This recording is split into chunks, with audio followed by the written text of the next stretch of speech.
Veja o que o homem mais rico da terra falou sobre o voto.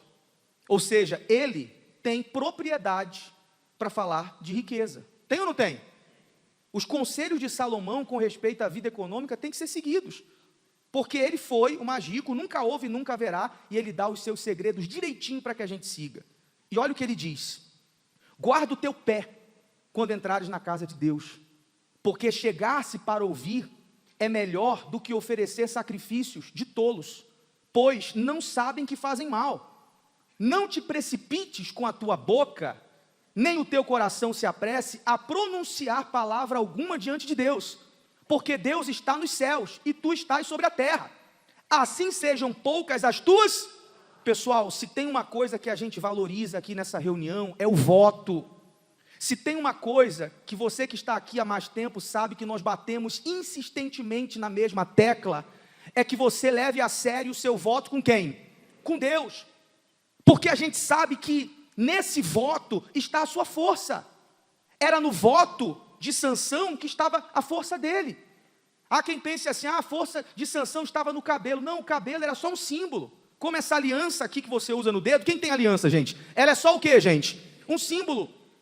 Mas o que faz essa aliança aqui ter poder é o seu voto estando em pé diante de Deus. A gente sabe que um voto muda a vida. Ana era uma mulher que vivia chorando. Você conhece gente que só vive chorando, pessoal? Conhece que ela só vive murmurando, reclamando da vida, ninguém me ama, ninguém me ajuda, eu sou um coitadinho. Era como Ana vivia. E a pergunta é, chorar, reclamar, fazer aquela cara de cachorro que caiu da mudança, conhece? Ajuda alguma coisa, pessoal? Não, Ana tinha a cara de cachorro que caiu da mudança. Ficava triste, a Bíblia diz que ela vivia como quem vivia embriagada de amargura. Por quê? Porque ela queria um filho, ela não podia ter. O próprio marido falava para ela, eu não sou melhor para você do que filhos, mas ela queria aquilo de qualquer jeito, e por muito tempo ficou lamentando aquela esterilidade, até que ela decidiu fazer um voto com Deus. Quando você faz um voto com Deus, você chama a atenção de Deus. Deus vê que você quer um compromisso com Ele. Deus quer que você não quer apenas uma bênção, mas você quer andar de mãos dadas com Ele.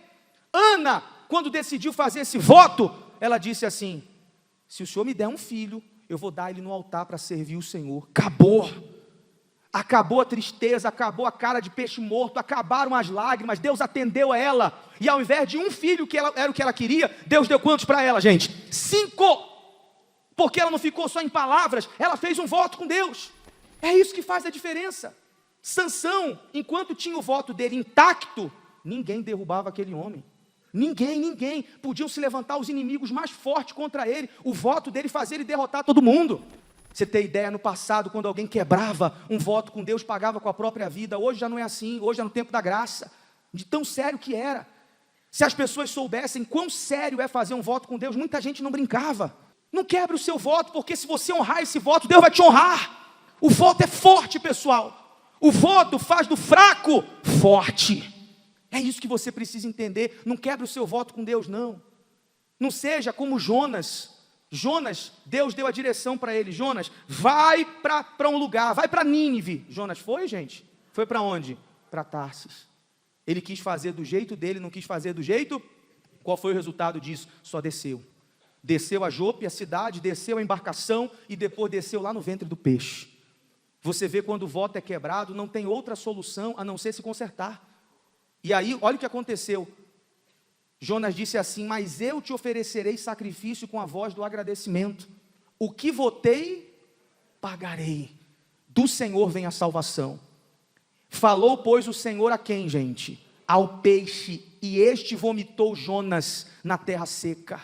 Jonas se consertou e a vida dele voltou ao normal. Amém, pessoal?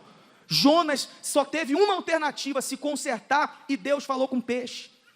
Salomão disse, guarda a tua língua, porque a gente tem que ter cuidado com o que prometemos. Às vezes um voto é o que a gente fala, é o que a gente promete. Então, se você quer arrebentar, seja uma pessoa que cumpre os seus votos com Deus, porque hoje está escasso quem fale uma coisa e cumpra. Por isso que com o passar dos anos veio o cartório, veio o registro, veio o carimbo e tudo mais. Os mais antigos sabem que há anos atrás, era como, pessoal, que um acordo era fechado? Na mão ou no bigode? Como que era para as mulheres fazer naquela época, então? Não sei. Era no aperto de mão e no bigode, é ou não é? Falei, está falado. Isso está escasso em dias atuais. Lá fora, isso tem que ser normal no caráter de vocês. Não só com Deus, mas também com as pessoas. Você quer ser um vencedor? Então o que você falar para alguém tem que se escrever, tem que ser um documento. Amém? Se você tiver esse perfil, você vai arrebentar. Primeiro poder é o poder do quê? Não ouvi. Do voto. Segundo poder, o poder do perdão. Pessoal, mais para frente nós vamos poder falar isso com detalhes. A gente não pode falar ainda. Mas semana passada aconteceu algo muito forte na igreja. Muito forte. Eu vou falar bem por alto, que eu não posso falar detalhes. Mais para frente isso vai ser um grande testemunho.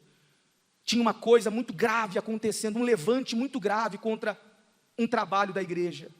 E por anos isso estava se estendendo. Nada resolvia. Tudo que podia se fazer, se fez e não resolveu. O Bispo Macedo deu a direção e falou: vamos perdoar. Vamos perdoar. Aconteceu um rebuliço que em breve você vai saber. O sobrenatural aconteceu através do poder do perdão. Amém? Se você entender que perdão tem tudo a ver com todas as áreas da sua vida, você não vai aceitar guardar nada dentro de você contra ninguém. A gente fala isso porque às vezes o cristão já sabe quão venenosa é a mágoa, então ele diz: não, eu não tenho mágoa de ninguém, mas às vezes disfarça essa palavra com palavras similares, e não deixa de ser uma mágoa. Não se engane. Às vezes a pessoa diz: não tenho mágoa de ninguém, mas ela fala assim: olha, eu estou decepcionado com fulano. É o quê? Olha, eu tenho aversão a fulano. Ué, não, mas não é mágoa não. Eu só não quero ver ele nem pintado de ouro. Como é que se chama isso, gente? Mágoa. Não tem jeito.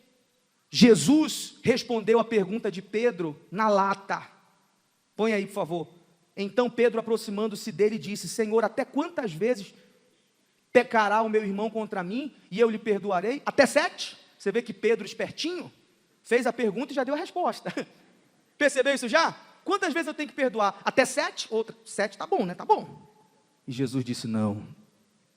Jesus lhe disse: não te digo que até 7, mas quantas? 70 vezes 7. Você sabia que grandes médicos confirmam que muita gente que está em estado terminal de câncer, morrendo, e uns que já morreram, tinham problemas de ressentimentos, mágoas? A mágoa causa câncer, pessoal. A mágoa causa problemas cardíacos. A mágoa faz a pessoa ter úlceras. Você não sabia disso, não? A mágoa faz a pessoa ter mancha de pele. A mágoa faz a pessoa ter insônia. Tem gente que, se ela perdoar, ela passa a dormir. Você sabia disso? A mágoa trava a vida de uma pessoa de forma inexplicável, como tinha algo travado, essa guerra que eu falei para você, e destravou ao liberar o que, minha gente? O perdão. A mágoa faz uma vida totalmente travada se destravar. É libertador. Porque para pensar comigo, o que adianta eu querer ter um sentimento dentro de mim contra alguém e o prejudicado serei eu? Eu sei que você pode estar pensando assim: puxa vida, mas o senhor não sabe o que fulano Beltrano fez para comigo, ele não merece. Talvez não merece, mas Deus merece essa oferta que você vai dar para ele, em se limpar de tudo isso, para que ele possa agir na sua vida como ele quer. Amém? Porque às vezes alguém possa ter te ferido diretamente e às vezes indiretamente. Ah, mas fulano não é fácil. Mas às vezes a gente também não é fácil. É ou não é, gente? Às vezes a pessoa não é fácil. Ela é difícil também. Difícil de se conviver. Então, é uma coisa que você precisa entender de uma vez por todas, para que você se veja livre de muitas coisas ruins que talvez tenha te acompanhado. Não olhe para o que a pessoa fez, mas olhe em fazer a sua parte. Com quem, pessoal? Com Deus. É para Deus. Jesus disse que se eu não perdoar, quando eu precisar de perdão, eu vou receber? Não vou. Então, nessa noite, problemas econômicos, problemas emocionais, problemas espirituais, hoje, em você, podem ser resolvidos através do perdão. Então decida fazer isso, decida sair daqui leve. Você vai ver que uma tonelada vai sair das suas costas. Seja inteligente. Guardar mágoa de alguém é como você beber um copo de veneno e ficar esperando a pessoa que você tem mágoa morrer. Se eu estou bebendo veneno, quem vai morrer, gente? A mágoa só faz mal para quem guarda. Para quem errou, segue a vida. Então a pergunta é, vale a pena estragar uma vida por um ressentimento desse, gente? Não vale. Só você que perde, libera o perdão hoje. Amém, pessoal? Esse poder é libertador. Você vai, escute o que eu estou lhe falando. E nós estamos vivendo a semana do perdão, daqui a pouco eu vou falar sobre isso. Primeiro poder, poder do voto. Segundo poder, o poder do quê, gente? Do perdão. É forte demais, esse é um dos mais fortes. E o terceiro, o poder da fé. Paulo disse o seguinte, põe aí. Ora, a fé é o firme fundamento das coisas que se esperam e as provas das coisas que não se veem, porque por ela, os antigos alcançaram o testemunho. Use o poder da fé.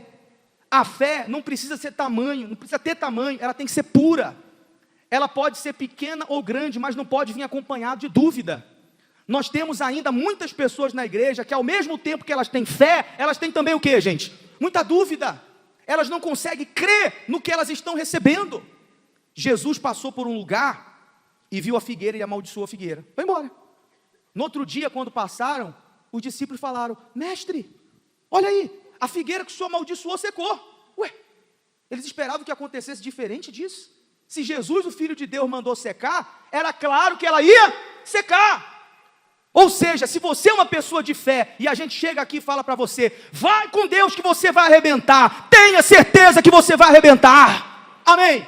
Se a pessoa não é da fé, ela fala, mas como? Como que eu vou arrebentar? Está aí a prova que às vezes a gente passa 1 hora orando, 1h30, 1h50 a reunião, acaba a reunião, por favor, a gente não tem nada contra oração não, quando tem que orar a gente ora, mas às vezes orou a reunião toda e a pessoa vem no atendimento e fala, pastor, só mais uma oraçãozinha, mas a gente pergunta, mas você não estava na reunião? Não estava, mas só para garantir, cadê a fé? Então a gente vai anular tudo que a gente fez, leva para casa o que você veio buscar, você veio buscar portas abertas, as portas já estão abertas para você, não seja incrédulo, não duvide. A gente vê isso nos mínimos detalhes, quando a gente fazia a campanha de vir tocar no altar, a gente fala, vamos lá pessoal, vamos tocar no altar, é um toque só, a mulher hemorrágica tocou na veste de Jesus e foi curada, tinha gente que garrava aqui no altar, o pastor segurava pela cintura, sai, que não queria soltar o altar, porque acha que é o tempo que segura no altar que vai trazer a resposta. Hoje aqui na porta, teve gente que grudou na porta aqui, o pastor sai, deixa o povo passar. Seja uma pessoa de fé. Deus falou através de nós, pega a bênção para você e arrebenta, amém? Não sai daqui na dúvida não, não sai daqui duvidando que possa acontecer o que a gente profetizou e determinou para você, falou, está falado. Use a fé pura, a fé verdadeira, a fé move montanhas, a fé faz você enxergar as coisas antes delas acontecerem, a fé faz você vencer, passar por cima de situações que pelos meios naturais você nunca passaria. A fé pode fazer você chegar onde você nunca chegou, amém? Se você diz, eu quero usar o poder da fé, então fique de pé e diga, essa fé está comigo e com ela eu vou arrebentar.